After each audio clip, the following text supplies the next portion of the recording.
Aujourd'hui, je vais vous donner des conseils pour optimiser la homepage de votre site WordPress et en améliorer le référencement naturel. Premier conseil, très simple, très basique, ça va être d'optimiser techniquement votre site. Donc c'est valable pour la page d'accueil, mais aussi pour toutes les autres pages de votre site.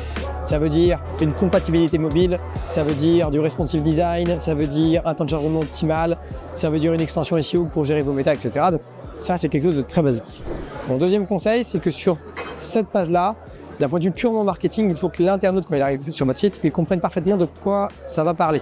Quel est votre cœur de métier, quelle est votre cible, quelle est votre mission.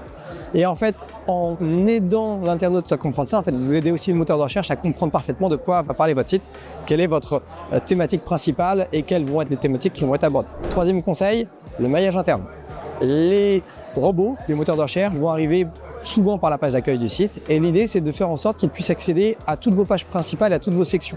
Vous avez peut-être entendu parler de silos par exemple. L'idée c'est de créer des sections sur chacune de vos grandes thématiques, de vos grands produits et services et de les mettre en avant sur votre page d'accueil, dans le menu, dans les principaux blocs de texte et de contenu qui vont apparaître dessus.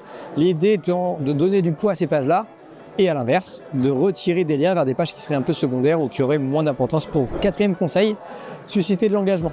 Aujourd'hui, avec des algorithmes comme Google Nav Boost qui prennent en compte le comportement de l'utilisateur une fois qu'il arrive sur votre site, il est très important d'engager l'internaute. C'est-à-dire que si je fais une recherche et que j'arrive sur votre site, il est impératif que je l'entraîne vers d'autres pages de votre site et éviter qu'il reparte sur le moteur de recherche pour faire une autre recherche.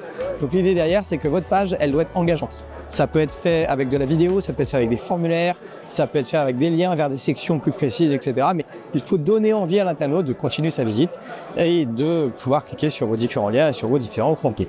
Et enfin, dernier conseil, c'est tout simplement de penser marketing. Vous ne faites pas un site pour la beauté du geste. L'idée derrière, c'est de vendre vos produits et vos services, d'augmenter votre image de marque et votre notoriété, c'est de capter des leads. L'idée, c'est que votre page d'accueil, elle doit permettre ça, elle doit permettre de fidéliser et de concrétiser une vente ou en tout cas un lien avec vos internautes. L'idée derrière, c'est que votre page d'accueil sur WordPress, vous devez impérativement penser à l'internaute, son besoin et de faire en sorte que puisse avoir une navigation la plus fluide, qu'il comprenne ce que vous faites et qu'il ait envie de rester sur votre site et de vous contacter.